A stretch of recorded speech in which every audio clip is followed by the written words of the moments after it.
ಸಾಲುಮರದ ತಿಮ್ಮಕ್ಕನಿಗೆ ಅಂತಿಮ ನಮನ. ಪೊಲೀಸ್ ಬ್ಯಾಂಡ್ ರಾಷ್ಟ್ರಗೀತೆ ಬಾರಿಸುವ ಮೂಲಕ ಗೌರವ. ಕವಿ ಸಿದ್ದಲಿಂಗಯ್ಯ ಸಮಾಧಿ ಪಕ್ಕವೇ ಅಂತ್ಯಕ್ರಿಯೆ.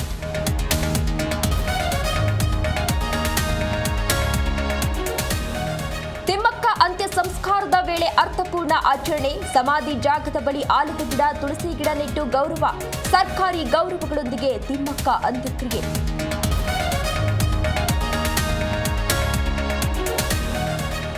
ಬಿಹಾರ ಚುನಾವಣೆಯಲ್ಲಿ ಕಾಂಗ್ರೆಸ್ಗೆ ಹೀನಾಯ ಸೋಲು. ಎಐಸಿಸಿ ಅಧ್ಯಕ್ಷ ಮಲ್ಲಿಕಾರ್ಜುನ್ ಖರ್ಗೆ ಮನೆಯಲ್ಲಿ ಮಹತ್ವದ ಸಭೆ.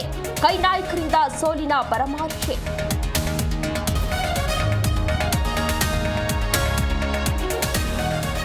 ಕನ್ನಡ ಚಲನಚಿತ್ರ ನಟಿಗೆ ಲೈಂಗಿಕ ಕಿರುಕುಳ ಆರೋಪ. ಉದ್ಯಮಿ ಅರವಿಂದ್ ವೆಂಕಟೇಶ್ ರೆಡ್ಡಿ ಬಂಧನ. ಎಸಿಪಿ ಚಂದನ್ ತಂಡದಿಂದ ಆರೋಪಿ ಅರೆಸ್ಟ್.